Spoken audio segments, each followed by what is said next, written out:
வாசிக்கலாம். யோவான் எழுதின சுவிசேஷம் 15ஆம் அதிகாரம் 6ஆம் வசனத்தை தயவு கூர்ந்து வாசிக்கும்படி கேட்போம். யோவான் 15:6. ஒருவன் என்னில் நிலைத்திராவிட்டால் வெளியே எரிவுண்ட கொடியை போல அவன் எரி உண்டு உலர்ந்து போவான். அப்படிப்பட்டவைகளை சேர்த்து அக்கினியிலே போடுகிறார்கள், அவைகள் எரிந்து போகும். இருந்த வண்ணமாக தலை தாழ்த்தி நாம் ஜெபிப்போம். பரலோக பிதாவே, நல்ல ஆண்டவரே, நன்றியோடு நாங்கள் உம்மை துதிக்கிறோம், ஸ்தோத்திரிக்கிறோம். ஆண்டவரே, உடைய சமூகத்தில் எங்களை தாழ்த்துகிறோம். இந்த திருவசனத்தை உடைய கரங்களை ஒப்புக் கொடுக்கிறோம். இந்த வார்த்தையை கர்த்தர் எங்களுக்கு ஆசீர்வதித்தாரும் என்னோடு எங்களோடும் கூட ஆண்டு இடைப்பட்டு பேசும். இயேசுவின் நாமத்தில் ஜெபிக்கிறோம் நல்ல பிதாவே, ஆமென். கர்த்தர் ஸ்தோத்திரம். கவனிங்கள், இன்றைக்கு நான் கொடுக்கப்போற செய்தியுடைய தலைப்பு என்னென்னால், உலர்ந்து போனதை தேவன் செழிப்பாக்குகிறார், அல்லனா வற்றி போனதை திரும்பவும் ஊற பண்ணுகிறார், வாடி போனதை தேவன் மறுபடியுமாய் ஆண்டவர் மலர பண்ணுகிறார். அப்படிங்கிற கருத்துல நான் கர்த்தருடைய செய்தி உங்களோடு கூட பகிர்ந்து கொள்ள விரும்புகிறேன். ஆனால் எதனாலே உலர்ந்து போயிற்று, எதனாலே வாடி போயிற்று, எதனாலே அந்த மேன்மையான அனுபவங்கள் பின்தங்கினது என்பதற்கு சில காரணங்கள் இருக்கிறது. அதையும் நான் சொல்ல வேண்டும். எது வாடிச்சு, எது உலர்ந்து போனது, அதையும் நான் உங்களுக்கு சொல்லித்தர வேண்டும். தயவுசெய்து கவனிங்கள். நான் சொல்லுகிற வார்த்தையை நீங்கள் கவனிக்கும்படி அன்போடு கூட கேட்கிறேன். வசனம் பைபிள் கண்டிப்பாக வைத்திருக்கிறவர்கள் நீங்கள் வசனத்தை எடுக்க வேண்டும், அதை கோடிட்டு காட்டும் போது சொல்லித்தர வேண்டும். நான் இந்த வசனத்தை முதலாவது விளக்கி விடுகிறேன். ஒருவன் என்னில் நிலைத்திராவிட்டால் அவன் வெளியே எரியுண்ட கொடிய போல் அவன் எரி உண்டு உலர்ந்து போவான். நல்ல கவனிங்கள். ஆண்டவரில் ஒருவன் நிலைத்திராவிட்டால் வெளியே எரி உண்ட கொடிய போல, அப்படின்னா செடி அவர், கொடி நாம்.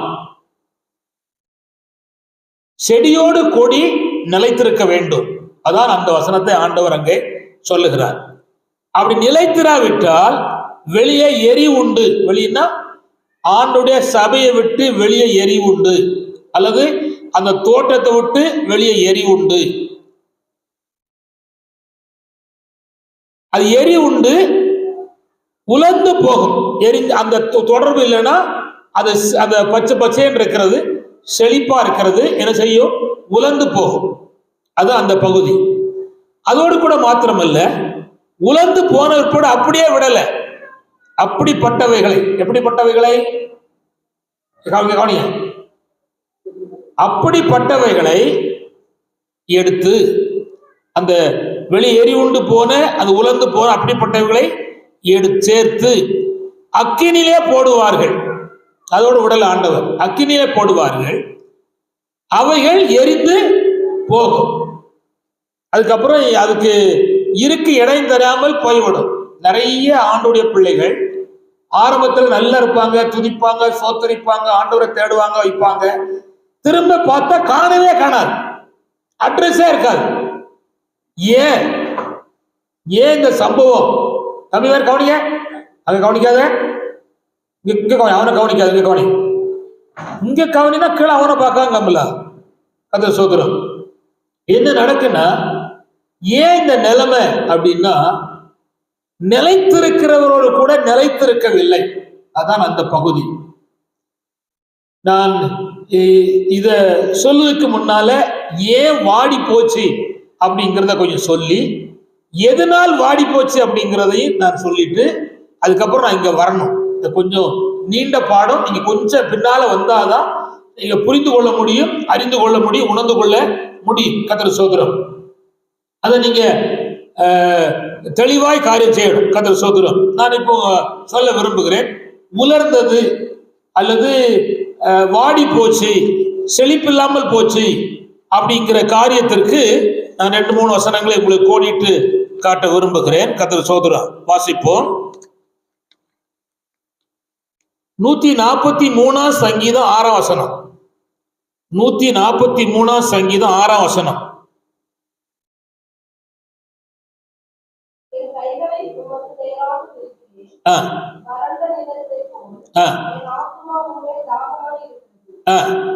வறண்ட நிலத்தை போல் என் ஆத்துமா, அவன் நிலம் வறண்டு போச்சு. நிலம் என்ன செஞ்சுட்டு வறண்டுட்டு. ஏன் வறண்டுட்டு?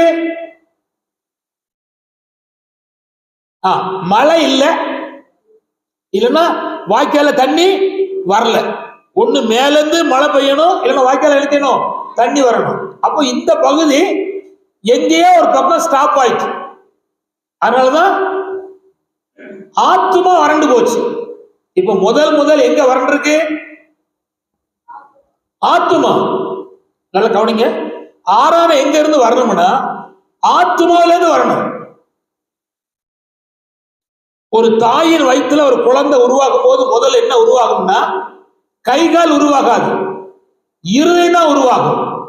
அந்த இருதயத்துல இருந்தா முதல்ல ஆண்டவரை தேடுக தன்மை வரணும். நம்முடைய ஆராதனையில நம்முடைய இருதயம் பீரிட்டு ஆண்டவரே அப்படின்னு சொல்லுகிற ஆராதனை உருவாகணும். நன்றியோடு உணர்வோடு தேவனை எல்லாம் தேடுகிறேன் என்கிற அந்த எதிர்பார்ப்போடு ஆராதனை உருவாகணும். அது பார்க்கணும். அந்த பகுதி பெரு செஞ்சுட்டு உலர்ந்து போச்சு, வாடி போச்சு, அதை செழிப்பட்டு போச்சு. 3 வசனத்தை வாசிங்க. 3 வசனத்தை வாசிங்க.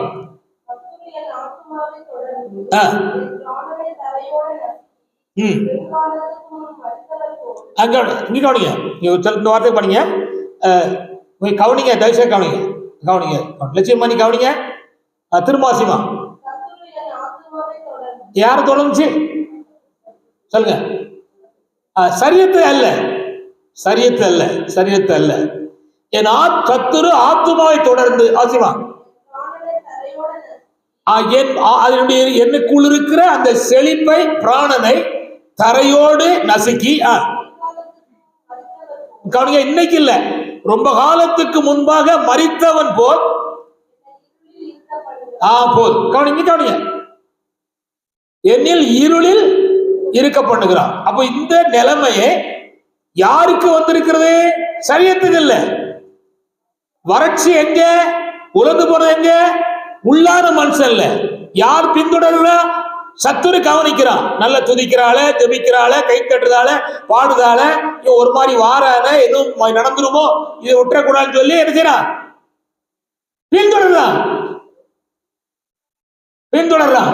பின்தொடர்ந்து வெகு காலத்துக்கு முன்னாலே செத்தவனை போல என்னை மறக்க பண்ணேன்னு சொல்லுகிறான். கதை சோத்திரம். ஹல்லேலூயா. சரி, உலர்ந்து போனது, உலர்ந்து போனது என்பது சரீரம் அல்ல, ஆத்துமா. ஆத்துமா எப்படி? தேவனை தேடுகிற பகுதியிலே சத்துரு பின்தொடர்ந்து வந்து என்னை என்ன செய்யிட்டான்? ஒண்ணுமில்லாம ஆக்கிட்டான். அப்ப ஒன்று ஆத்துமா உலர்ந்து போயிட்டு. நல்லா கவனிச்சுக்காங்க. நீ இங்க மட்டுமில்ல, வீட்டுல போறாரு ஆண்டவரை தேடுகிற ஆத்துமாவாக, தேவனை தேடுகிற உணர்வுள்ள மனுஷனாக நீங்க இருந்தால் உண்மையாகவே உங்க ஆத்துமா மறிக்கல. ஆனா அப்படி இல்லாம அந்த சூழ்நிலை வந்தாதான் நடக்குன்னா உங்க ஆத்துமா வெகு காலத்துக்கு முன்னாலே ஆண்டவர் சமூகத்துல மறித்து போச்சு. கதை சோதரம். இன்னொன்னு கவனிங்க, உலர்ந்தது என்னால் என்னன்னா இருக்கிற நம்பிக்கை அற்று போகும். எப்படி இருக்கும்? யாருக்கு மேல? கர்த்தர் மேல் வச்சிருக்க நம்பிக்கை. இரண்டாவது வசனத்து மேல் வச்சிருக்க நம்பிக்கை. நாம் ஜெபத்துக்கு கொடுக்கிற நம்பிக்கை நம்ம என்ன செய்யணும்னா அற்று போகும். அதுதான் உலர்ந்து போனதுக்கு அடையாளம்.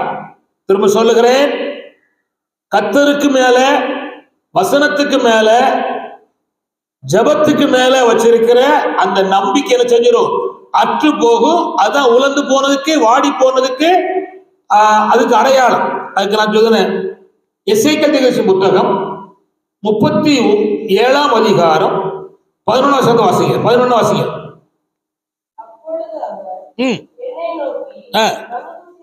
மனுபுத்திரனை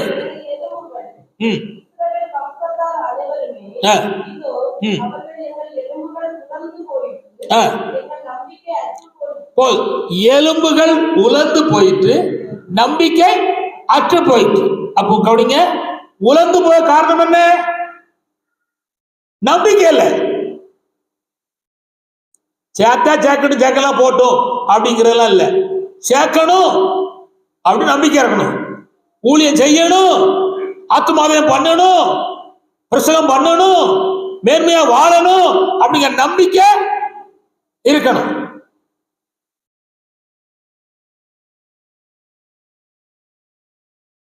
இவங்க வாலி பையங்க, சின்ன பையங்க 2 பேர் இருக்காங்க, வாலி பையங்க இருக்கிறாங்க. கேட்கிறேன், என்ன நம்பிக்கையோடு வாரீங்க? தெரியாது. அரானியா வரணும், பாட்டு பாடணும், ஹல்லேலூயா அப்படின்னு சொல்லணும், முடிஞ்ச உடனே செய்தி கொடுப்பாரு, முடிச்சுட்டு எப்படா முடியும் போகணும் அப்படின்னு அவன் இருக்கா. என்ன நம்பிக்கையோடு என்ன எதிர்பார்ப்போடு வாரீங்க? நம்பிக்கை இருக்கணும், நம்ம நம்பிக்கை இருக்கணும். நாராயணைக்கு போறோம், கர்த்தர் என்னை சந்திப்பார், என்னை நடத்துவார், எனக்குள்ள மீண்டும் ஒரு உணர்வை தருவார், நான் எதிர்பார்க்கிற காரியங்கள் நடந்தேறும், என் குடும்பத்து நன்மைகள் நடக்கும், என் பிள்ளைகள் நடுவில் இருக்கிற பலவீன வியாதிகள் மாறும், தடைகள் மாறும், என் வாழ்க்கையை கர்த்தர் ஆசீர்வதிப்பார், எனக்கு இருக்க கடன் பிரச்சனை நீங்கும், என் பிள்ளைகளுடைய வாழ்வில் ஒரு செழிப்பு உண்டாகும் அப்படிங்கிற அந்த நம்பிக்கையும் எதிர்பார்ப்பு இருக்கணும். அப்படின்னா அந்த ஆத்துமா என்ன செய்யல? உலர்ந்து போகல. நம்பிக்கை எதிர்பார்ப்பு இல்ல, உலர்ந்து போயிட்டு உலர்ந்து போயிட்டு உலர்ந்து போயிட்டு. சரி, கர்த்தர் ஸ்தோத்திரம். சரி, கவனி. சிலருக்கு வயசாயிட்டு, அதனால சிலருக்கு நம்பிக்கை போகும். வசனத்துல 100 வயசுல தான் ஒருவனு குழந்தை கொடுத்தார். அவர் தான் ஆபிரகாம். 80 வயசுல தான் ஊழியத்துக்கு கிடைச்சார் ஒருத்தனை. ஆனா இப்போ 45, 55 ஊழியம் வேண்டாம், போதுண்டா அப்படின்ற மாதிரி இருக்கு. போதும் ஊழியமெல்லாம் போதும், தெரிஞ்சது போதும், ஆமா வந்தா வருது, வரலாம் போகுது அப்படிங்க போயிட்டு. அப்படின்னு என்ன அர்த்தம்? உலர்ந்து போச்சு, எங்கேயோ ஒரு பிரச்சனை ஆயிட்டு. 4 மணி 6 4 மணிக்கு வந்த ஆட்கள் இருந்தாங்க, இப்போ 4:30 4:45 5 5:15 வராங்க. ஏன்? நம்பிக்கை அற்று போச்சு. என்ன போய் சாதிச்சிட்டோம், என்ன நடந்துட்டு அப்படி எண்ணெயில வராங்க. நம்பிக்கை போயிட்டு, நம்பிக்கை போகக்கூடாது. 143 4 வாசிமா. சங்கீதம் 143 4. அவங்க கவனிங்க. இப்போ வந்து என்னன்னா, நெக்ஸ்ட் ஆவி ஆவி ஆத்மா சொல்லிட்டேன், ஆவி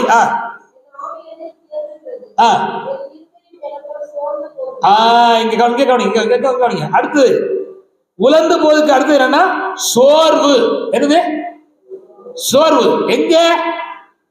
ஆவில ஆவில ஆவில ஆவில.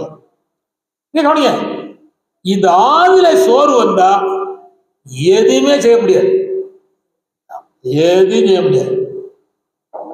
5 நிமிஷம் கூட ஜெபம் ஓடாது, கம்முன்னு படுத்து இருக்கும், தலைகீழ உருண்டு கட்டில விழுந்துருவான். கர்த்தர் ஸ்தோத்திரம். காரணம் என்ன? சோர்வு. சோர்வும் ஒரு மனுஷனை உலர்ந்து போக பண்ணுகிறது. கர்த்தர் ஸ்தோத்திரம். அல்லேலூயா அல்லேலூயா. கர்த்தர் ஸ்தோத்திரம். அப்படின்னா ஒரு இப்படி நான் சொல்லும் போது ஒருத்தன் சொன்னான், அப்ப பெரிய ஏலியா சோர்ந்து போறாரு, சூரஜ் எழுதி படுத்தாரு, ஒரே முறை படுத்தான். அதுக்கப்புறம் படுத்தானா? நீ எத்தனை முறை படுக்கிய? ஒரு நாளைக்கு அவன் ஒரே முறை தான் படுத்தான். அதுக்கப்புறம் வாழ்நாள்ல படுக்கவே இல்லை. அந்த அளவுக்கு அவன் வாழ்க்கையில செய்யிட்டான். இப்ப நல்ல கவனிங்க, இப்ப கவனிங்க. நீங்க பூர்வ நாட்களை நீங்க சிந்திங்க. நீங்க ரட்சிக்கப்பட்ட காலத்துல, ஆண்டவரை நம்பி வந்த காலத்துல, தேவனை தேடி வந்த காலத்துல இருந்த அந்த உற்சாகம், அந்த உணர்வு, அந்த விறுவிறுப்பு, அந்த துடிதுடிப்பு இப்ப உங்கள்கிட்ட இருந்தா உங்க ஆத்துமா உங்க ஆவியில சரீரத்துல சோர்வு இல்ல, உலர்ந்து போகல. அல்லேலூயா. கர்த்தருக்கு ஸ்தோத்திரம். அது என்ன முக்கியம்? கர்த்தருக்கு ஸ்தோத்திரம். கவனிங்க, இது ரொம்ப கவனிங்க. இது புருஷன் மாதிரி சொல்றாங்க, பொண்டாட்டி மதிக்கவே மாட்டுக்கா, கீழ்படியே மாட்டுக்கான்னு சொல்றான். இது என்ன அர்த்தம்? ஆவில சோர்வு, ஆத்மாவிலையும் சோர்வு, நம்பிக்கையிலையும் சோர்வு. இப்ப நான் கேட்கேன், நான் யாரை சொல்லலாம்? சோத்திரத்தை நான் சொல்றது மனோவை சொல்றேன். மனோவை செய்ய வேண்டியது என்னன்னா, கவனி, மனோவை கவனி. உன் மனைவிட்ட நீ அன்பை விதைக்கணும், அன்பை விதைக்கணும். ஏன் எதுக்கெல்லாம் கேட்கக்கூடாது? ஏன்னா சபையில் கிறிஸ்து முதலாவது அன்பு கூர்ந்தார். அதே போல புருஷன் என்ன செய்யணும்? அன்பு கூறணும். அன்பு கூர்ந்தா அன்பை விதைச்சுக்கிட்டே இருக்கணும். விதைச்சுக்கிட்டே இருந்தா அடுத்தது முளைக்குது. என்ன முளைக்கும்னா மரியாதை முளைக்கும். என்ன முளைக்கும்? சொல்லுங்க. மரியாதை எப்ப முளைக்கும்னா அன்பு கூர்ந்தாதான் மரியாதை வரும். மரியாதை சொல்லலையே, மரியாதை சொல்லலையே, மரியாதை சொல்லலையா, மரியாதை எங்க வருவா? மரியாதை தீமத்தியோட தான் போவான். மரியாதை வரமாட்டா. அவ என்ன அர்த்தம்? அன்பை விதைச்சா மரியாதை வரும். கவனிங்க, மரியாதை வந்துட்டா கவனிங்க, அதுதான் விளைச்சலுடைய மேனி. அப்போ அன்பை விதைச்சா மரியாதை வரும், அதான் விளைச்சலுடைய மேனி. கர்த்தருக்கு ஸ்தோத்திரம். நீங்க ரொம்ப இதுல கவனிக்க வேண்டிய நிறைய இருக்கு, அதனால நீங்க கவனிச்சு கொள்ளு. கர்த்தருக்கு ஸ்தோத்திரம். அல்லேலூயா. அப்போ இந்த பகுதியில உலர்ந்து போயிற்று, உலர்ந்து போயிற்று. இந்த உலர்ந்து போனதுனால ஆண்டவர் மீண்டும் இந்த மேன்மையான பகுதிக்கு நேராக ஆண்டவர் நடத்துகிறார். நான் இப்போது ஒரு மனுஷனை சுட்டி காட்ட விரும்புகிறேன். அவனை உலர்ந்து போகத்தக்கதாக நம்பிக்கை அல்லது ஆவி ஆத்மா சரீரத்துல, அதாவது அவனை வித்தியாசப்படுத்துகிற நிலைமை உருவாகுது. அப்போ அவன் என்ன சொல்லுகிறான் என்பதை சொல்ல விரும்புகிறேன். அப்போஸ்தலர் 20ஆம் அதிகாரம் 24ஆம் வசனம். அப்போஸ்தலர் 20:24. கொஞ்சம் வேகமா வாசிக்கணும். ஆகிலும்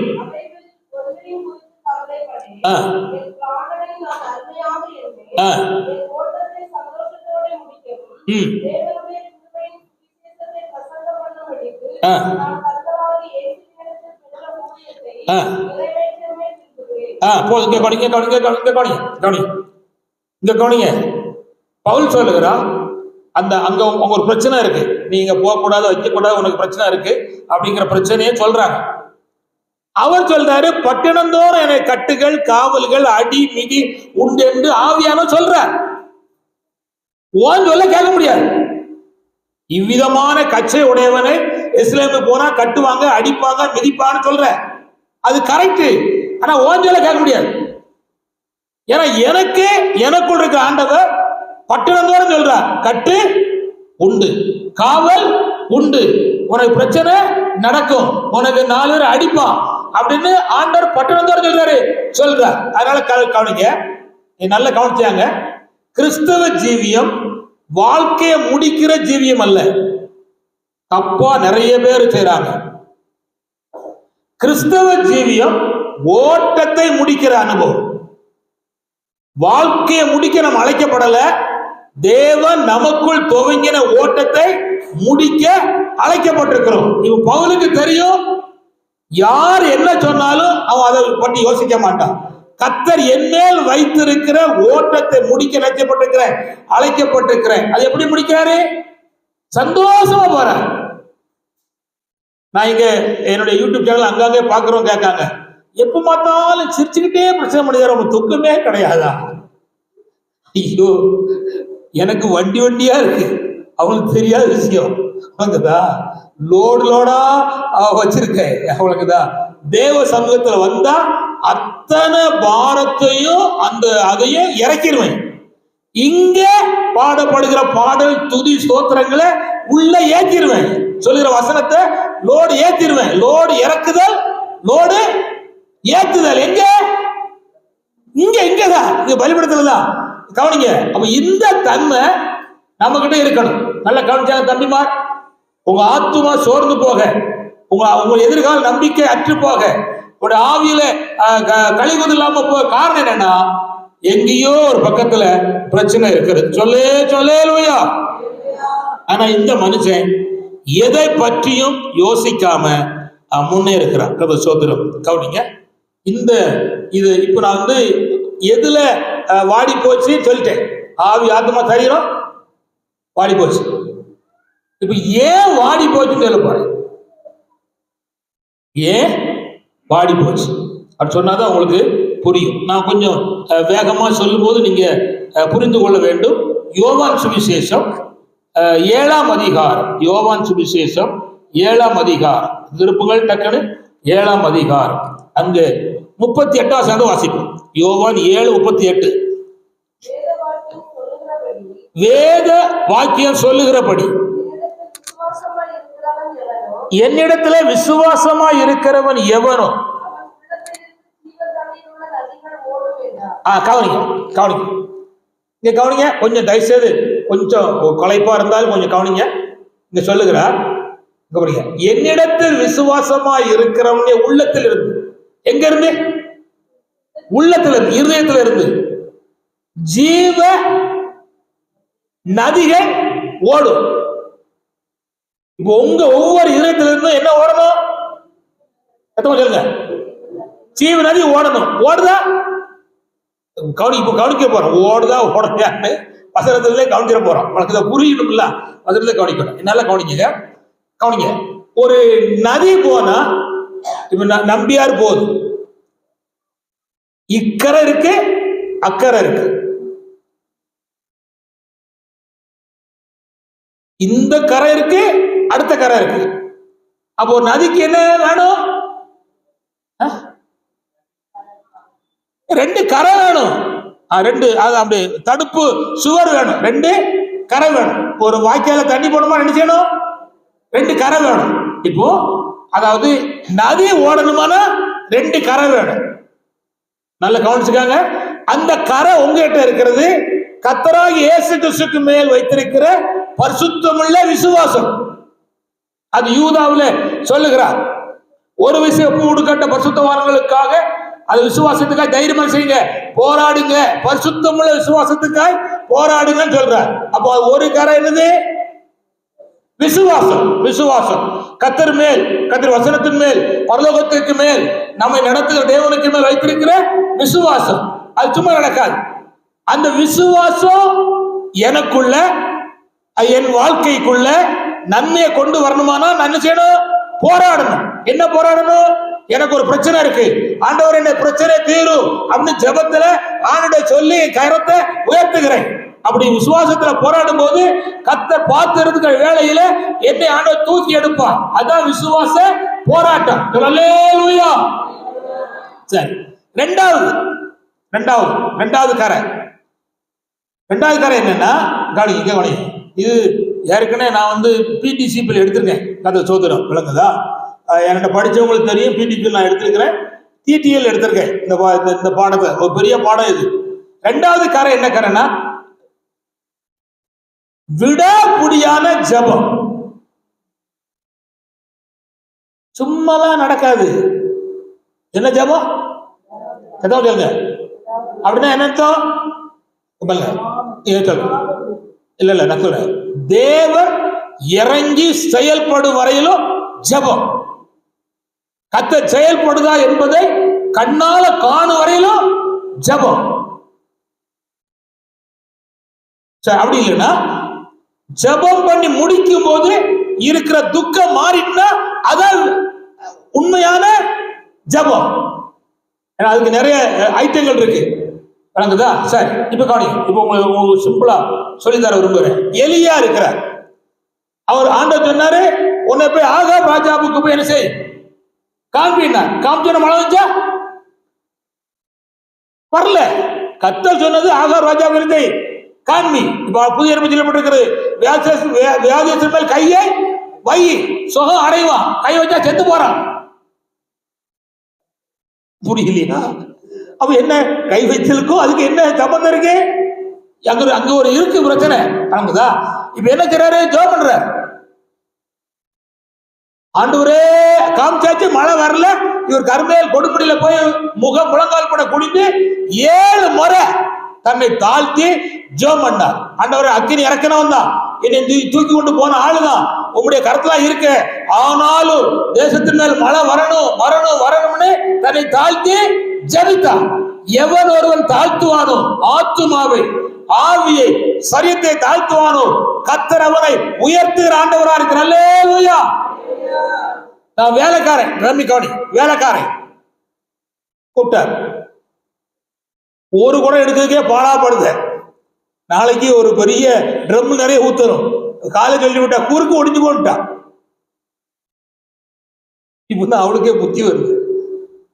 நான் வேலைக்காரனை பார்த்து சொல்றாரு, போய் பார்த்துட்டு வாடா சமுத்திர முகமான்னு சொல்லி. கர்மேலுக்கும் சமுத்திரத்துக்கும் நிறைய தூரம் இருக்கு.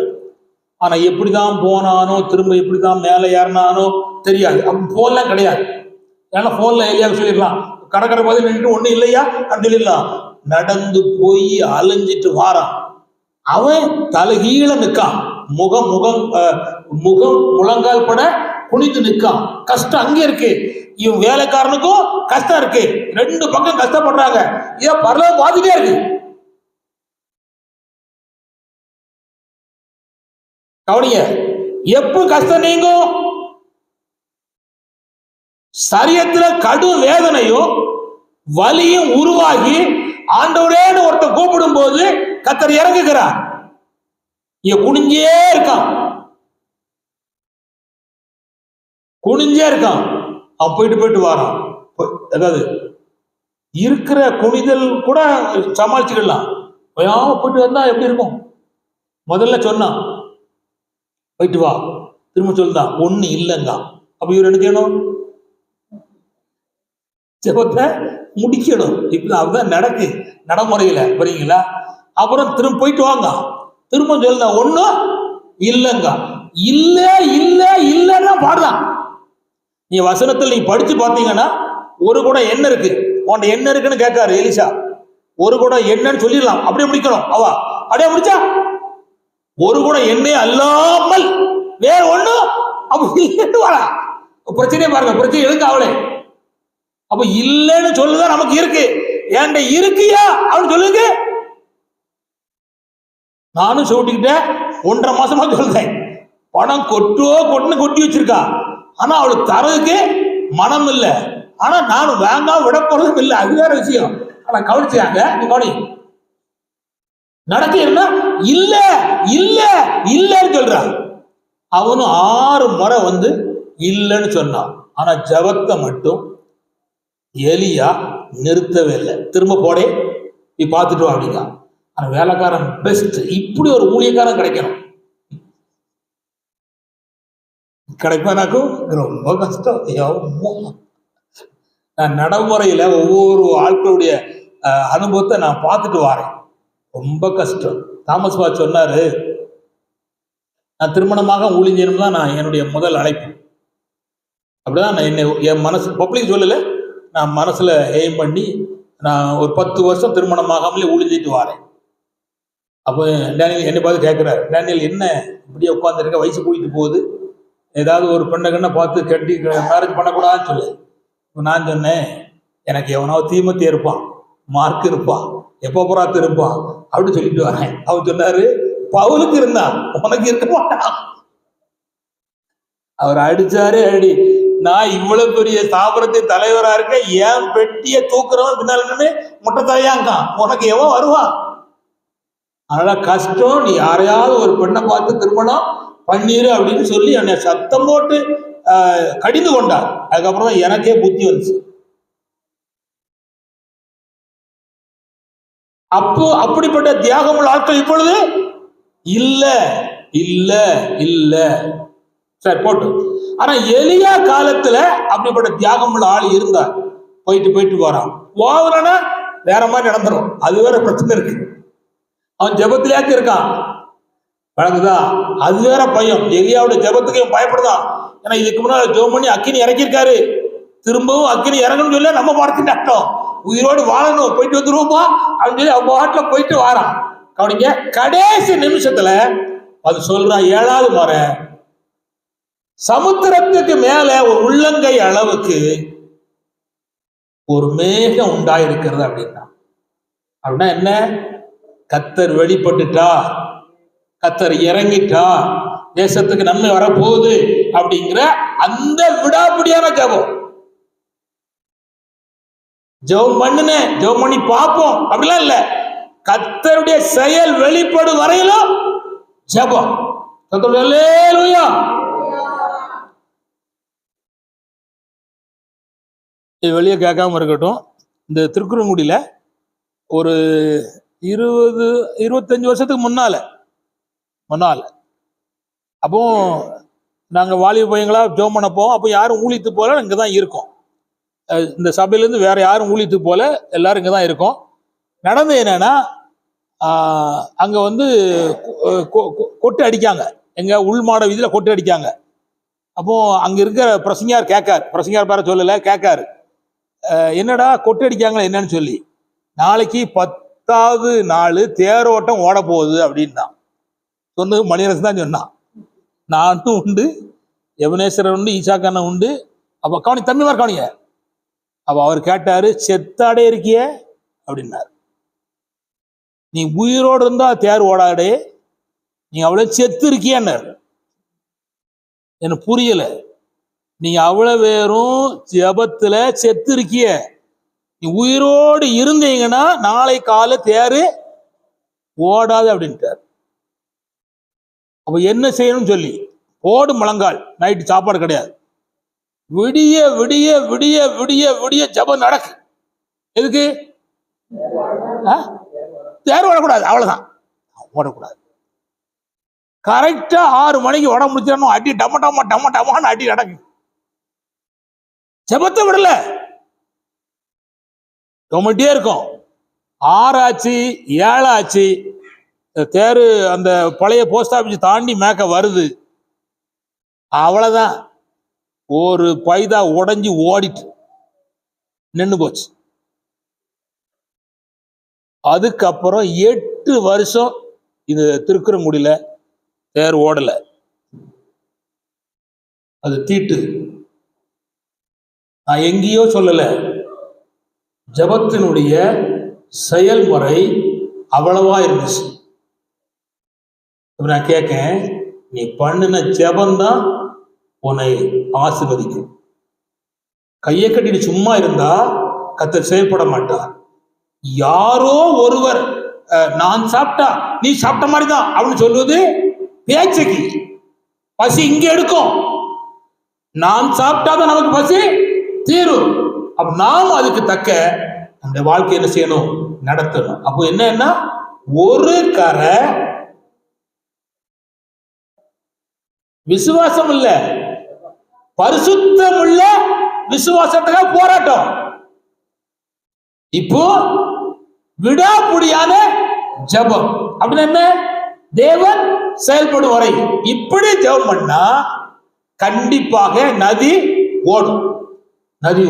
இப்போ அந்த நதி சொல்லுது.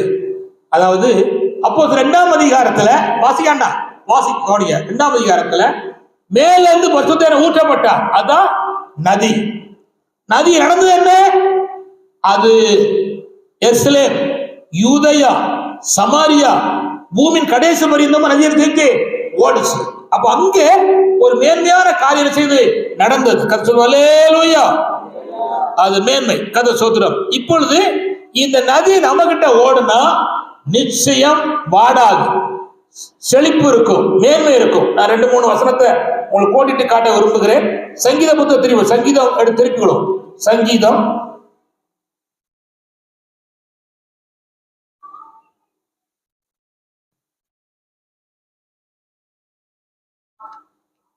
வாசிங்கள். சங்கீதம் 46:5 வாசிங்க, 4 வாசி 46:4.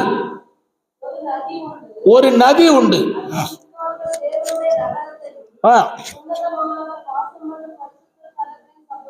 கவனிங்கள், இந்த நதி, கவனிங்கள், ஒரு நதி உண்டு. அது நீர்க்கால தேவனுடைய நகரத்தையும் உன்னதமான ஒரு வாசம் பண்ண பரிசுத்த ஸ்தலத்தை என்ன செய்யும்? சந்தோஷிப்பிக்கும். தம்பி கவனிங்க, ஒரு நதி உண்டு. அது நீர்க்கால்கள், அதனுடைய கிளைகள் நீர்க்கால்கள். கவனிங்கள், பரிசுத்த நகரம் அப்படின்னா எது? நம்முடைய இருதயம் தான் பரிசுத்த நகரம். அடுத்தது உன்னதமானவர் அங்க என்ன செய்யணும்? வாசம் பண்ணணும். ஏன்னா நதி ஓடாது. பரிசுத்த நகரமா இருக்கணும் நம்முடைய இருதயம். அப்புறம் என்னவா இருக்கணும்? கர்த்தர் வாசம் பண்ணணும். அப்பொழுது அது மற்ற எல்லாத்தையும் செய்யும், சந்தோஷமிக்கும். சரி, இப்ப கவனிங்க. ஏதேன்ல ஒரு நதி உண்டு. உங்களுக்கு வேகமா சொல்லிடுறேன். ஏதேன்ல ஒரு நதி உண்டு. அந்த நதி 4 ஆறுகளாக பிரிஞ்சு ஓடிச்சு. எதுக்கு ஓடிச்சு? ஏதேனுக்கு உள்ள இருக்கிற அத்தனையும் செழிப்பா இருக்க, வளர்ச்சி அடைய, முன்னேற்றம் அடைய, அது பச்சை பசேன்னு இருக்க, அதை செழிப்பாக்கும்படி அந்த நதி ஓடிச்சு. அல்லேலூயா. சரி, இப்போ இன்னொரு நதி சொல்லி விடுமுறை. எசேக்கியேல் தீர்க்கதரிசியின் புத்தகம் 47ஆம் அதிகாரம்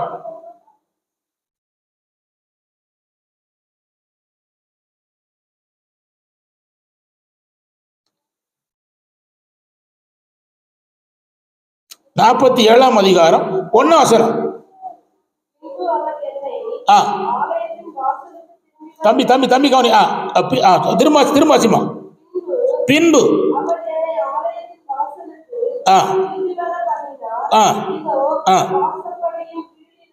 வாசப்படியின் கீழ் இருந்து கிழக்கே ஓடுவதா இருந்தது. கவனி, பாருங்க, இங்க ஒரு நதி ஓடுது. எங்க இருந்து? ஆலயத்தின் வாசப்படி. இப்போ நம்முடைய ஆலயத்தின் வாசப்படி எது? இந்த ஆலயத்தின் வாசப்படி இல்ல, நம்முடைய இருதயமாக ஆலயத்தின் வாசப்படி எது?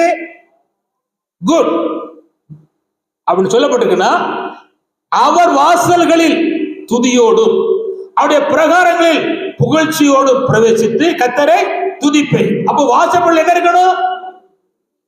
துதி இருக்கணும், ஸ்தோத்திரம் இருக்கணும், ஆர்ப்பரிப்பு இருக்கணும். எங்க சொல்லுங்க? வாயில.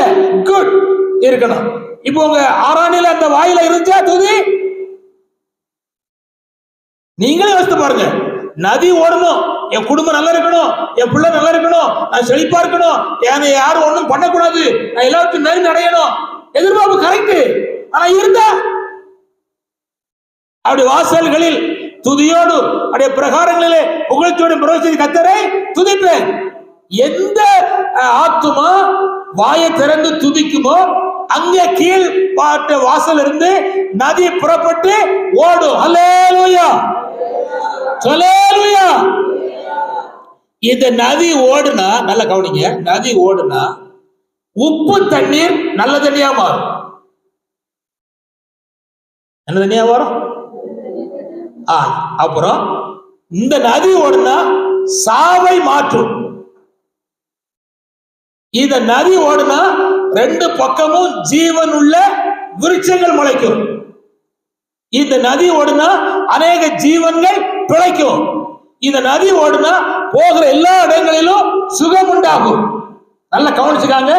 இந்த நதி இல்லைன்னா, இந்த செழிப்பு இல்லைன்னா ஆத்துமா, ஆவி, சரீரம் உலர்ந்து போகும், வாடி போகும்.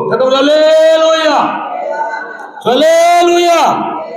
கர்த்தர் ஸ்தோத்திரம். இந்த மேன்மையான காரியத்தை ஆண்டவராய கர்த்தர் வச்சிருக்கிறார். இது நான் இன்னும் நிறைய சொல்லிட்டே போலாம் நதியை பற்றி. இப்ப உங்களுக்கு விவரம் தெரிஞ்சிட்டு, நதி இல்லைன்னா உலர்ந்து போகும், வாடி போகும், செழிப்பு இல்லாம போகும். கரெக்ட். இப்ப நதியை கண்டுபிடிச்சாச்சு, சொல்லி தந்துட்டேன். கவனிக்காங்க, கவனிங்க. நதியில 3 வகை நதி இருக்கு. அது சொல்லாம போயிட்டா சக்கடம்ல. 1 நல்ல கணக்கு, 1 காத்திருப்பு, 2 துதி, 3வது பரிசுத்த ஆவியினுடைய நிறைவு. கவனிச்சாங்க. ஆவியை பெற்றிருக்கிறோம். இங்க கவனிங்க, நிறைய தப்பு பண்ணிட்டு இருக்காதான். ஆவியை பெற்றது ஒரே நாள் தான், அபிஷேகப்பட்ட ஒரு நாள் தான். ஆனா டெய்லி ஆவியில நிறையணும்.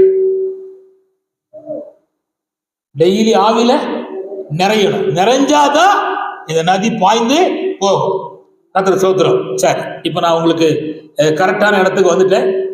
எவ்வளவு சீக்கிரமா சொல்லி முடிக்க முடியுமோ சொல்லி முடிக்க. இப்ப கவனிங்க, இதை திரும்ப சரிப்படுத்தி கொள்வதற்கு தான் நான் இப்போ உங்களுக்கு சொல்லித்தர போற வார்த்தை.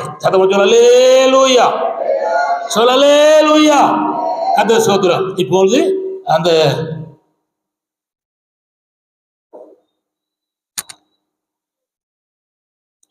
நாலாவது யோவான் 15:4 வாசிங்க. யோவான் 15:4. யோவான் 15:4. 4 காரியத்தை வேகமா சொல்லிடுவேன், வாசிங்க. யோவான் 15:4. என்னில் நிலைத்திருங்கள், நானும் உங்களில் நிலைத்திருப்பேன். கொடியானது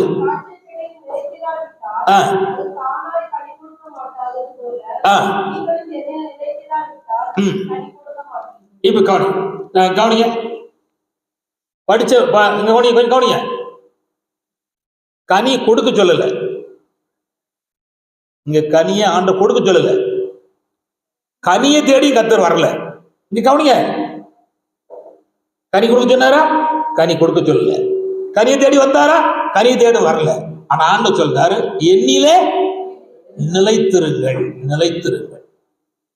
இது இது எப்படின்னா, கிரேஸ் கவனி, நிலைத்திருப்பது என்பது உறவுக்கு அடையாளம். நிலைத்திருப்பது என்பது சொல்லுங்க, உறவுக்கு, தேவனையே சார்ந்து அவருக்குள்ளே உட்கார்ந்து இருக்கிற அந்த உறவு. இப்ப என்னன்னா, நம்மகிட்ட நடந்தது என்னன்னா, தேவ உறவு விட்டுட்டு மனுஷ உறவு, பாஸ்டர் உறவு, விசுவாசி உறவு பெருசாயிட்டு ஒரு வீட்டு கூட்டமா பறந்துருவாள். சோறு போடுதான் ஆளு இருக்க போறக்க நான் கண்ணால பார்க்க. தப்பா சொல்ல நினைக்காங்க, நடைமுறையா பார்க்க. அந்த உறவு போலனா என்ன சொல்லுவாங்களே.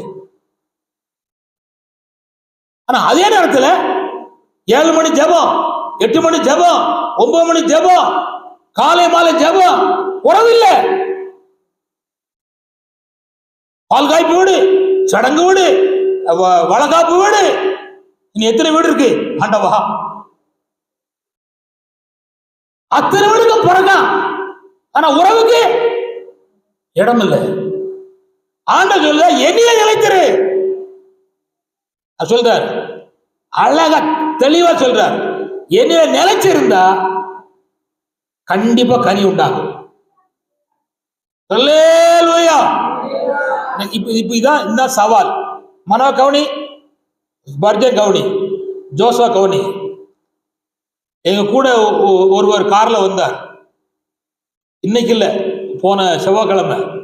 திடீர்னு கட்டுவதை வச்சிட்டார். பாஸ்டர்,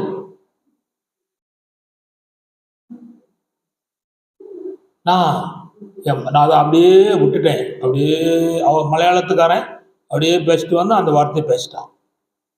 அப்ப காரணம் என்னன்னா, இந்த தேவனோ, ஆனா பேச்சே பெருசு, தேவனோடு கூட உறவு இல்லை. எது நிறைஞ்சா வாயில வரும்? இருதயத்தின் நிறைவு வாய் பேசு. இப்ப என்ன நிறைஞ்சு கிடக்கு? குட் குட், நிறைஞ்சு கிடக்கு, வாய் பேசுது. சிலர் பார்க்க பாருங்க பாருங்க, ஐயோ மாம்சம் வெறி கொண்டு இருக்கு. குத்தட்டா, வைக்கட்டா, அடிக்கட்டாங்க பாஸ்டர் மாறு. காரணம் என்ன? நிறைஞ்சிருக்கு மாம்சம். யாரோடு உள்ள உறவோடு இருக்கான், தேவனோடு உள்ள உறவு இல்ல. இங்கே ஒட்டி இருந்தா கீழே இருக்கிற சாரம் மேல வரும்.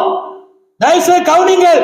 உங்களுக்கு கிறிஸ்துவின் சாரம், பிதாவாகிய சாரம், ஆவியுடைய சாரம் உங்களுக்கு இல்லைன்னா நீங்க தேவனோடு கூட உறவு இல்லை.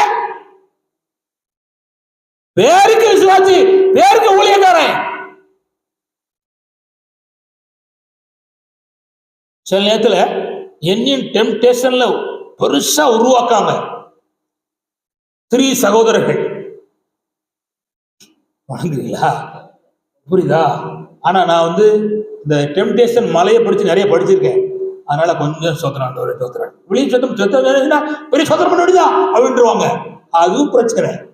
மனசுக்குள்ளேயே சோத்திரம் பண்ணி ஆவில் நிறைஞ்சு, சிரிக்க சொல்லல, நடைமுறை சொல்றேன், நிறைஞ்சு காரியங்கள் செய்து ஜெயிச்சு கடந்து வரணும். ஏன்னா இது குடும்பம். நம்ம எதிர்காலத்தில் என்னெல்லாமோ செய்ய வேண்டியிருக்கு, காரியத்தை நடத்தணும். மிகுந்த பொறுமையா இருக்கணும். கவனிங்க, அப்ப என்ன செய்யணும்? கவனிங்க, கர்த்தரோடு உள்ள உறவு, நெருங்கிய உறவு நமக்கு இருக்கணும். அல்லேலூயா. நிலைத்திருந்தால், கவனிங்க, நிலைத்திருந்தால் கனி வரும். நிலைத்து இல்லாட்டா கனி வரா. நல்லா கவனிச்சுக்காங்க. நிலைத்திருந்தால், யாரா இருக்கட்டும், என்ன சேர்த்தான் சொல்றேன், யாரா இருக்கட்டும், நிலைத்திருந்தால் கனி வரும். அதான் அதனுடைய மேன்மை. அடுத்து நான் சொல்றேன், இதுல தான் சொல்லித்தர போறேன். கவனிங்க கவனிங்க கவனிங்க. மோசே கர்த்தரோடு நிலைத்திருந்தான். உபவாசத்துல, நெருங்கிய உறவுல, வசனத்தை கேட்பதில்லை, பரிந்து பேசுவதில்லை, அதிகால ஜெபத்துல நெருங்கி இருந்தான். நடைமுறை என்ன? நீங்க சொல்லுங்க, நடைமுறை என்ன? கனி கொடுக்கணும்ல, நெருங்கி இருந்தா. கனி கொடுத்தானா? கொடுத்தான். அவனை போல சாந்த குணம் பூமியில யாரும் இல்ல. கோபக்காரன், ஒரே அடியில ஒருத்தர் அடிச்சு கொண்டு பாட்டு போடாம அவனே தோண்டி போய்ச்சிட்டு போனாலு.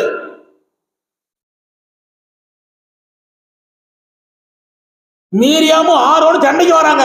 உண்மை கொண்டு கர்த்தர் பேசினாரா இல்ல கொண்டு பேசலையா அப்படின்னு சண்டைக்கு வராங்க. அவன் பேசுறானா? பேசல, கம்முன்னு விட்டுட்டான். ஏன்? நிலைத்திருந்தான் ஆண்டவரோடு. அப்புறம் கவனிங்க,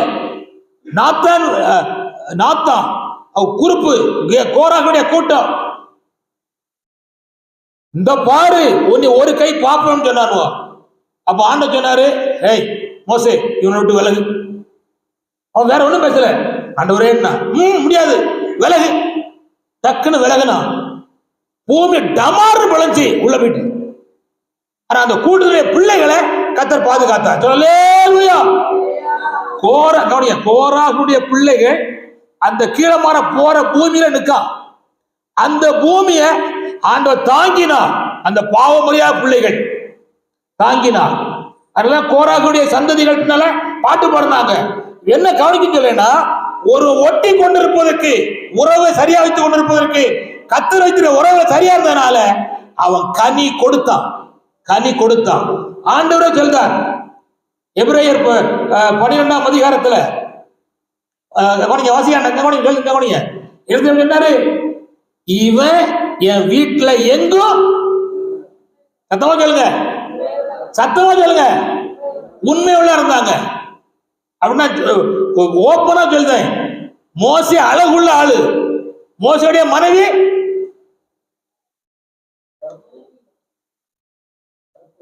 சத்தமா சொல்ல, எத்தியோப்பியா ஸ்திரீ, கரு கருத்தவா, ஆனா எபிரேய ஸ்திரீ இங்க இருக்கா. அழகுள்ள பிள்ளைகள் கண்ணுக்குள் நடமாடுது. எந்த பெண்ணுக்கு மேலையும் மோசே கண்ணு வைக்கல. எனக்கு கிடைச்சது போதும் அவனு ஒரே மனைவியோடு வாழ்ந்தான். அதை கர்த்தர் பார்த்தார். அல்லேலூயா. எத்தனை வயசானாலும் வாழ்க்கையை தவற விடல, கண்பாரை தவற விடல, பேச்சை தவற விடல. இன்னைக்கு ஊழியக்காரன் தான் டபுள் மீனிங்ல பேச்சு. எங்க போய் சேர போற? நரகம் இருவேன். உன்னை ஏற்படுத்தின காரியத்துக்கு உதவியா இருக்கணும். என்னுடைய காரு கண்ணாடிய ஜோசுவா உடைச்சான். அவன் உடைச்சதுக்கு அண்ணால் கேட்டா, இந்த கண்ணாடியில வேற யாரையும் பாத்தியாரா அப்படின்னு. தப்பு இல்ல, அவ கேட்கிற கேள்வி கரெக்ட், அவளுக்கு உரிமை, நான் தப்பா சொல்லல.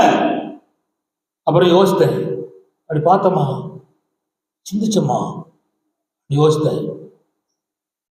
அவ சொன்னதுக்கு நான் உடனே அவளுக்கு சப்பக்கட்டு கட்டி போமா சும்மா கடை அப்படின்னு சொல்லி முடிச்சிருக்கலாம்.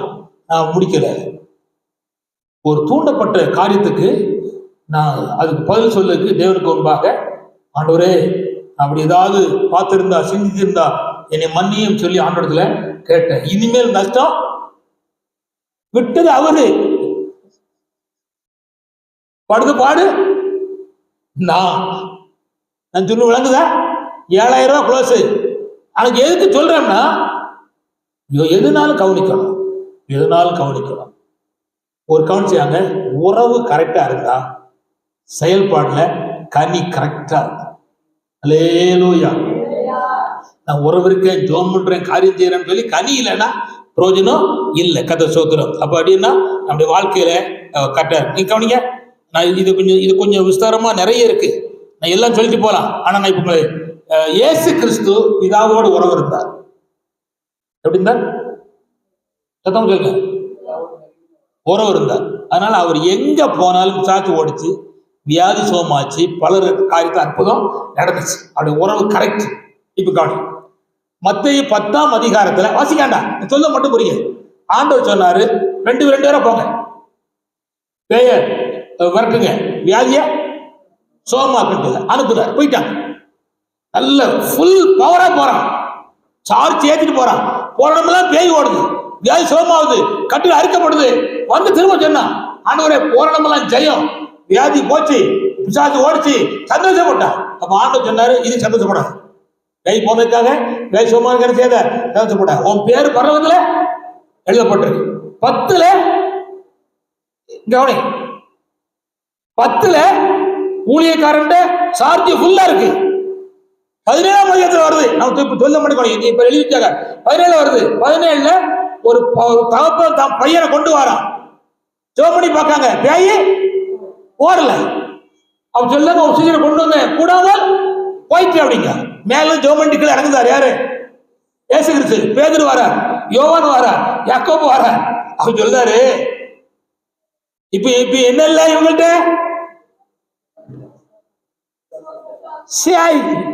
உறவு சரியில்லை, உறவு சரியில்லை. அழைப்பு இருக்கு, அதிகாரம் இருக்கு, வல்லம் இருக்கு, உறவு சரியில்லை. இப்ப உறவுல சரியா இருக்கு, இயேசு வராரு, போறாரு போயிட்டு. இப்ப எங்கெல்லாம் ஏன் போடாம போச்சு? 10ஆம் தேதியில கூடிச்ச, 17ஆம் தேதியில ஏன் குறைஞ்சிச்சு? உறவு சரியில்லை. நீ யாரோட ஒட்டி இருக்க வேண்டிய ஆளு விட்டு ஒட்டல, அங்க தூங்குத இங்க தூங்குத, என்ன செய்ய முடியும்? நடக்காது. உறவு சரியா இருந்தா செயல்பாடு வெற்றி. சொல்ல அல்லேலூயா. சார் இப்போ இன்னொரு, அதனால வறட்சி. இப்ப கவனி, இப்ப சொல்லு கவனி, லூக்கா கவனி, இங்க கவனி கவனிய, லூக்கா 15ஆம் அதிகாரத்துல 2 மகன் இருக்கான். மூத்தவன் இளைவன். இளைவன் சொத்தை படிச்சுட்டு போயிட்டான், சரிதானா? போயிட்டான். அவன் வாரான், நீங்க வீட்டிலே படிச்சு பாருங்க. அவன் வாரான், வீட்டிலே ஒருத்தர் இருக்கான். இளையன் வந்து அடிக்கடி, அப்பா தகப்பனே பரத்துக்குரோமாக உமக்குரோமாக பாவம் செய்தன்னு சொல்லி ஓயாம அப்பா தகப்பனே அப்பா தகப்பனே அப்பா தகப்பனே எண்ணி பாருங்க, அப்பா தகப்பனே சொல்லிட்டே இருப்பான். அவன் உறவு கிளியர். மூத்த வீட்டுக்குள்ளே இருக்கான், ஒரு வார்த்தை கூட அப்பான்னு சொல்லல. ஏய் நான் சொல்ல கவனி, உள்ள இருக்கான். அவனுக்கு என்ன பேரு? இளைய குமாரன், கெட்ட குமாரன் வச்சுக்கணும். மூத்தவன் யாரு? கேடு கெட்ட குமாரன்,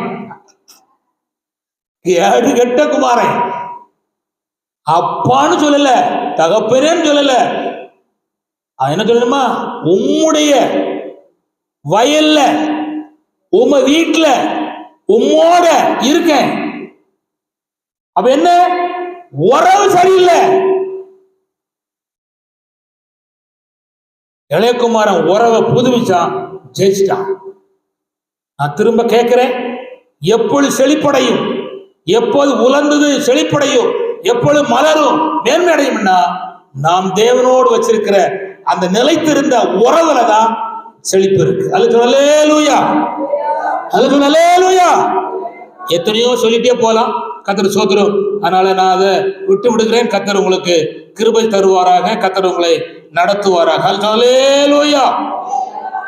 எப்பொழுதுமே ரொம்ப கவனமாக நாம் கவனிக்க வேண்டியது, இந்த உறவுன்னு சொன்னதுனால, இந்த உறவுன்னு சொன்னதுனால 2 காரியத்தை விளைக்கிறது நீ புரியும்படி. இங்க கவனி, இங்க கவனி. புரியும்படி ஆண்டவர் சொன்னாரு. அஞ்சாவது நாள்ல மரம் செடி கொடிகள் இந்த மண்ணில் உருவாகுவதென்றார். அதை ஆசீர்வதித்தார். எதுல உருவாகணும்? அப்ப அது எதோட உறவு இருக்கணும்? மண்ணோட. குட். இப்போ அடுத்து சொல்ற அதே அஞ்சாவது நாள்ல சமுத்திரத்தை பார்த்து சொல்றார். சமுத்திரத்திலே மீன்கள் மச்சங்கள் உண்டாவதாக என்று ஆசீர்வதித்தார். அது எதோட உறவு இருக்கணும்? தண்ணியில. குட். மரம் மண்ணுல ஒருக இருந்தா கனி எங்கேயும் வரும். மீன் ஜீவனோடு இருக்கணுமானா தண்ணியில எப்படி இருக்கணும்? உறவு சரியா இருக்கணும். நம்மளே தேவன் தந்த அந்த உறவு சரியா இருக்குமானா நம்முடைய வாழ்க்கையில தேவன் தந்திருக்கிற காரியத்துல உண்மையா இருப்போம். அல்லேலூயா. சரி, அடுத்த வசனத்தை வாசிக்க விரும்புகிறேன். யோவான் 15:5. யோவான் 15:5. சீக்கிரம் வாசிங்க. ம் ம் ம் ம் ம் ம் ம். கவனி, இந்த வந்த அண்டர்லைன் இங்க கவனிங்க. கிரேஸ் கவனி. என்னை அல்லாமல் உங்களால் ஒன்னும் செய்ய கூடாது. இந்த வார்த்தையை கவனிங்க. எதை செய்தாலும் அவர் அல்லாம ஒண்ணும் நடக்காது. அல்லேலூயா. சுகம் பெற்றிருக்கலாம், விடுதலை அடைஞ்சிருக்கலாம், பணம் வாங்கியிருக்கலாம், கார் வாங்கியிருக்கலாம், பங்களா வச்சு நடந்திருக்கலாம், எல்லாம் அவரால் தான். இப்ப என்ன தெரியுமா கூட்டம் நடக்கு? அவரை விட்டுட்டு நான் சாச்சிருவேன்னு போறதுனாலதான் உலர்ந்து போகுது. புரியுதா? சுயபலம், சுயபக்தி, தன்னம்பிக்கை பெருசாயிட்டு யார பார்க்கல.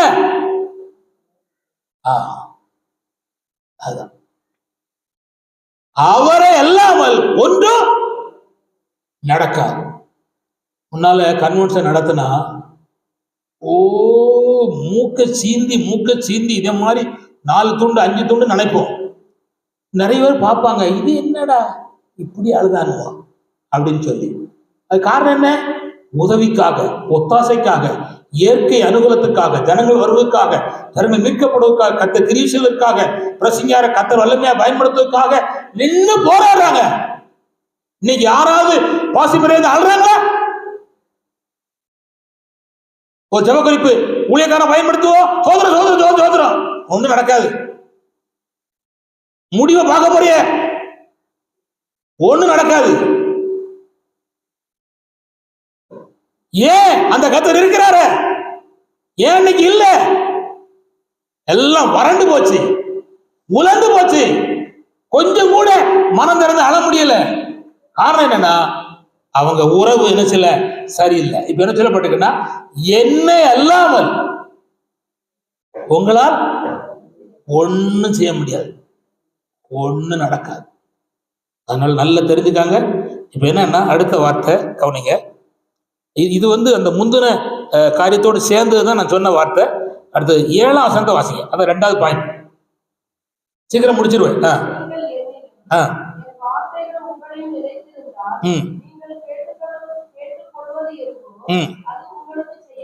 சரி, இப்ப 2வது வார்த்தை என்னன்னா, என் வார்த்தைகள் உங்களில், ஜோசப் கவனி, என் வார்த்தைகள் உன்னில் நிலைத்திருக்கணும். மனவ கவனி. தேவன் தருகிற செழிப்பா இருக்கணுமானா, முன்னேற்றமா இருக்கணுமானா, வளர்ச்சியா இருக்கணுமானா, அல்ல உலர்ந்தது வாடி போனது திரும்ப செழிப்படையுமானா, 2வது பாயிண்ட் என்னன்னா, கர்த்தருடைய வார்த்தை எனக்குள்ள உங்களுக்குள்ளும் நிலைத்திருக்கணும். அல்லேலூயா, அல்லேலூயா. ஆனா இப்போ நிறைஞ்சிருக்கு. அண்ணா சொல்ற வார்த்தை எனக்கு நிறைஞ்சிருக்கு. எங்க ஜோசுவா சொல்ற, ஜான் சொல்ற வார்த்தை என்கிட்ட நிறைஞ்சிருக்கு. அல்லது பாஸ்டர் மாசாமியா சொல்ற வார்த்தை எனக்குள்ள நிறைஞ்சிருக்கு. மற்றவர் சொல்ற வார்த்தை நிறைஞ்சிருக்கு. ஆனா யார் வார்த்தை நிறையல? கர்த்தருடைய வார்த்தை நிறையல. இந்த வார்த்தை நிறைஞ்சிருந்தா தோல்வி வந்துடும். மனுஷ வார்த்தைகளை உள்ள வச்சுக்கிட்டு இருக்க வரையிலும் முன்னேற்றம் இல்லை. வளர்ச்சி இல்லை, செழிப்பு இல்லை, நேர்மை இல்லை. அதை தூர தள்ளிட்டு கர்த்தருடைய வார்த்தை நிலைத்திருக்கத்தக்கதாக நான் ஒப்பு கொடுக்கணும். அல்லேலூயா.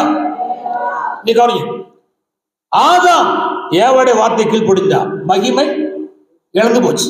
அடுத்து சொல்றேன், ஆபிரகாம் சாராள் வார்த்தைக்கு ஒப்பு கொடுத்தா, ஆகார் வந்தா, யுத்தம் ஆரம்பிச்சிட்டு.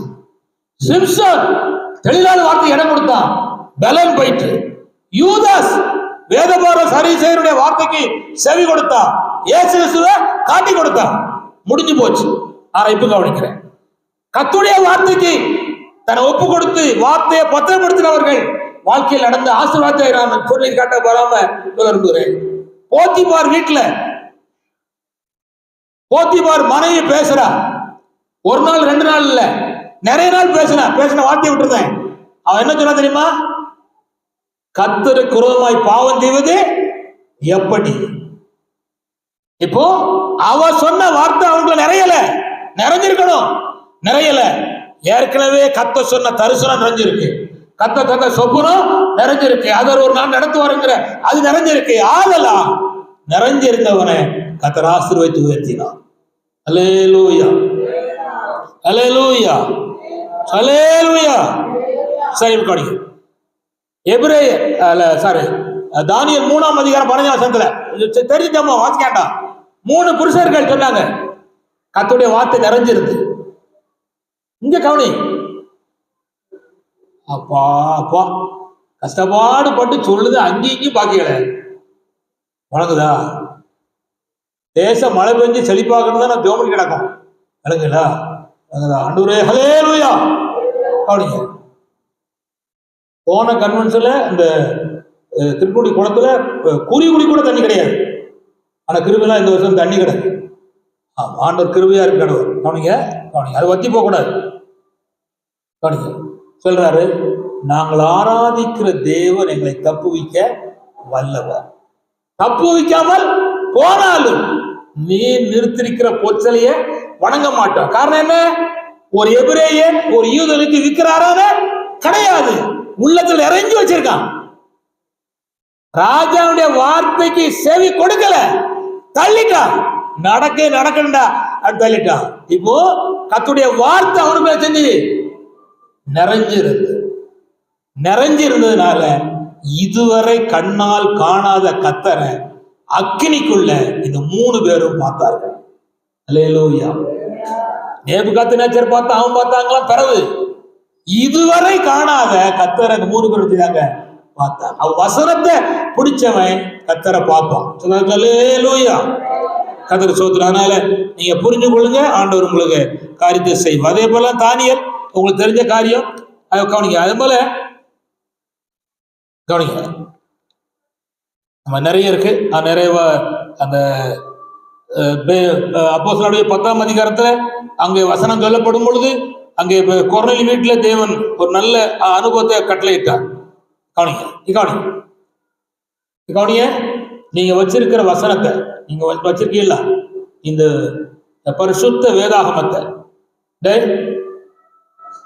கவனி, இன்னைக்கு மனம் திரும்பி உன் கையில தந்திருக்க வேதாகமத்தை அசட்டை பண்ணி அதை ஒரு பொருட்டாக எண்ணாம, டெய்லி அதை ஒரு பொருட்டாக எண்ணாம ஒதுக்கி வச்சேன்னா கர்த்தர் உன்னை ஒதுக்கிடுவார். நிறைய ஊழியக்காரனை கர்த்தர் ஒதுக்கிட்டார். காரணம் என்னன்னா, இந்த வசனத்தை இரவும் பகலும், எப்படி அப்போ இரவும் பகலும் கர்த்தருடைய வேதத்தை தியானமா இருக்கிற மனுஷன் பாக்கியவான், அவன் செய்வதெல்லாம் வாக்கியம். இந்த வசனத்தை நான் கவனி, இந்த வசனத்தை யாரும் சொல்லியும் இல்லை, நீனா எடுத்து இந்த வசனம் என்னை சுமக்கும், என்னை நடத்தும், என்னை ஆசீர்வதிக்கும் அப்படின்னு சொன்னா அதுக்குரிய நன்மைகளை கர்த்தர் தருவார். அப்படியே இரம்பகலும். அப்ப நம்ம என்ன இருக்கணும்? வசனம் நிலைத்திருக்கணும். வசனத்துல நீங்க தியானம் பண்ணும்போது கர்த்தர் ஆசீர்வதிப்பார். 3வது நிலைத்திருக்க என்னன்னா 9ஆம் வசனம், யோவான் 15:9. யோவான் 15:9.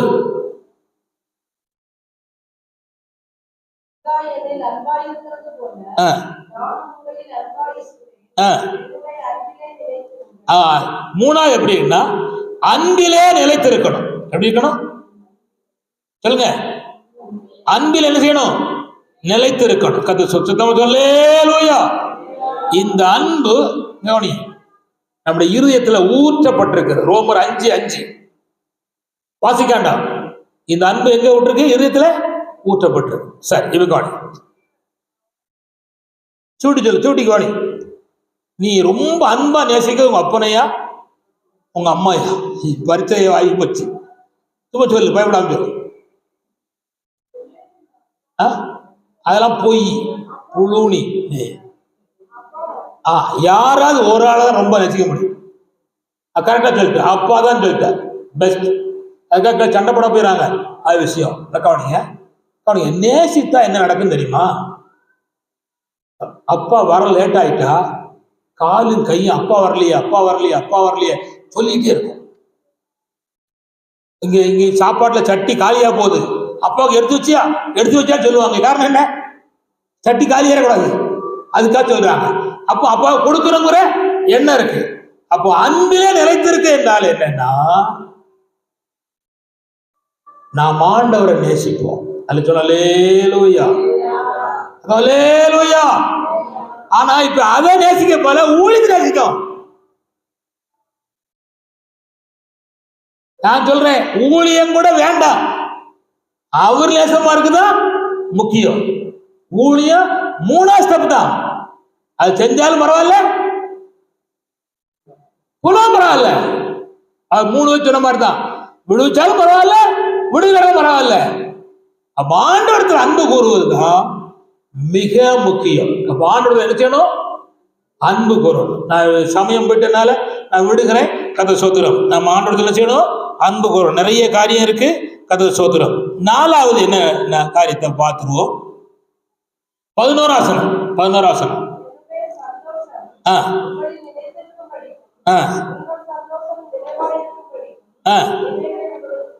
அப்படின்னு கவனிங்க. கர்த்தருடைய சந்தோஷத்தில் நிலைத்திருக்கணும். எதில் நிலைத்திருக்கணும்? நான் திரும்ப சொல்லிடுறேன். ஃபர்ஸ்ட்ல அவரில் நிலைத்திருக்கணும், கர்த்தரில். 2வது வசனத்தில். 3வது அன்பில். 4வது கர்த்தர் நம்ம சந்தோஷம் செய்யணும், நிலைத்திருக்கணும். அல்லேலூயா, அல்லேலூயா. அப்படினால நம்முடைய வாழ்க்கையில ஆண்டவரத்தில் நிலைத்திருந்தா, சந்தோஷமா இருந்தா, நிச்சயம் கர்த்தர் நம்முடைய வாழ்க்கையில உலர்ந்து போனதை தேவன் திரும்ப ஆண்டவர் செழிப்பாக்கி தருவார். 4 காரியத்தில் நிலைத்திருக்கணும். இதுல அவரில், அவருடைய வசனத்தில், அன்பில், சந்தோஷத்தில் நாம் நிலைத்திருப்போமானால் உலர்ந்து போனதை கர்த்தர் செழிப்பாக்குவார். வாழ்க்கை உலர்ந்து போனதா, குடும்பம் உலர்ந்து போனதா, ஊழியம் உலர்ந்து போனதா, எதிர்காலம் உலர்ந்து போனதா, அல்லது பல சூழ்நிலை உலர்ந்து போனதா, அத்தனையும் கர்த்தர் திரும்ப தருவதற்கு நாம் நிலைத்திருப்போம். கண்களை மூடுவோம்.